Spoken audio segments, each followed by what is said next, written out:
Focus SoCal. Officials in the Coachella Valley have been working for years on behalf of residents at the Oasis Mobile Home Park to improve access to clean drinking water in the area. My next guest has been at the forefront of that mission. Congressman Raul Ruiz joins me now from Washington. He represents California's 36th district, which includes the entire Coachella Valley, as well as the cities of Banning, Beaumont, Blythe, Hemet, and San Jacinto. He worked as an emergency room doctor until he was elected to the House of Representatives. Dr. Ruiz, great to have you on In Focus SoCal today. It's wonderful to be here with you, Tanya. So, Dr. Ruiz, how did you first get involved with this issue at the Oasis Mobile Home Park? I was alerted through the EPA that they had tested the waters at the Oasis Mobile Home Park and that there were toxic levels of arsenic.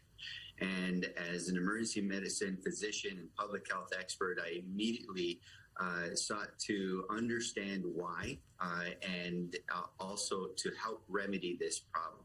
This has been generations in the making. There is naturally occurring arsenic in the groundwater. Many of these parks use wells, but this one in particular has a water system that's maintained by the mobile home park owners. And this is the problem with an underserved area that has been lacking in investments through generations. And arsenic is very toxic when consumed in a chronic manner. Children can have developmental delays. There could be hair loss, rashes, renal cancers. In fact, there's been a 17-year-old adolescent boy who has been diagnosed with stage 4 renal cancer who has been drinking this water in the Oasis Mobile Home Park. So this is an outrage and a danger to the public's health. You secured $2.7 million in federal funding to improve access to clean drinking water in the area. How will that funding be used?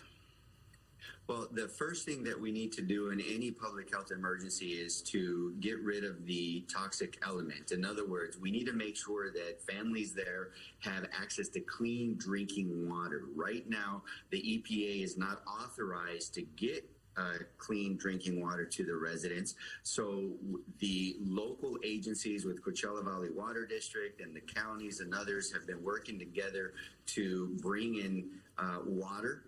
Although it's the responsibility of the landowners, they have been skirting their responsibility, building artificial barriers so that they don't have to spend the money to provide the water. And there's not enough water that's being given to the families, especially in desert heats at about 115 degrees. So those $2.7 million, and we've also had another nearly $4 to $5 million that we've been securing in order to expand the water infrastructure to the eastern Coachella Valley areas. That is a longer-term solution.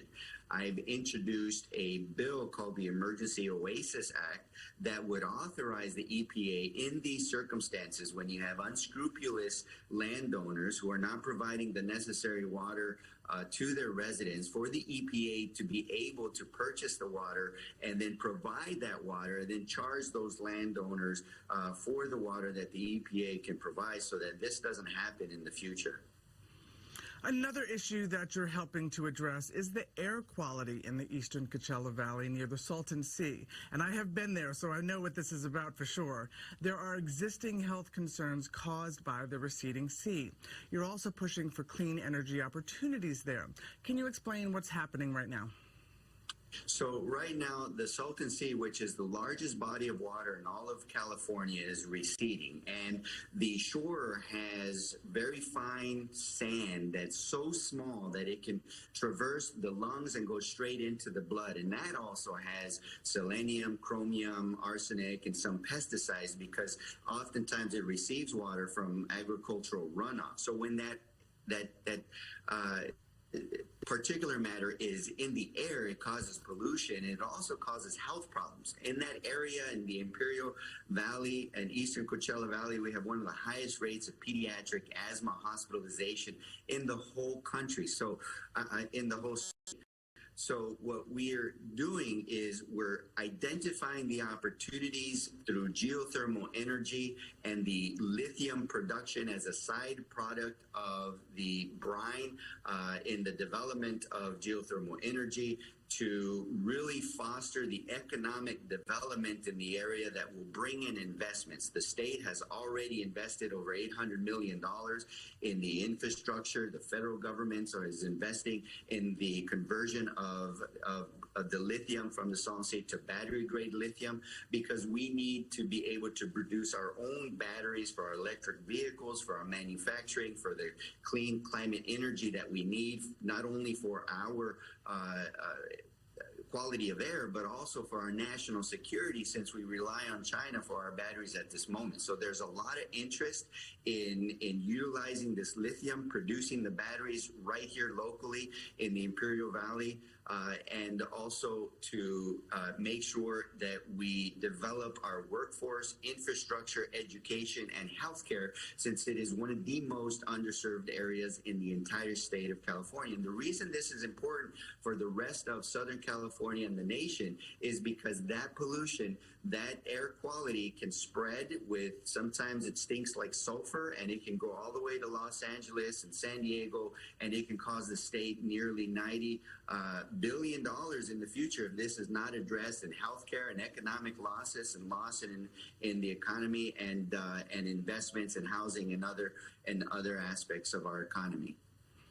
Dr. Raul Ruiz, thank you for spending some time with me on In Focus SoCal and for the work that you're doing in this 36th district. Thank you so much. Still ahead on In Focus SoCal, how the city of Indio is dealing with short-term rentals amid a housing crisis. We'll be right back.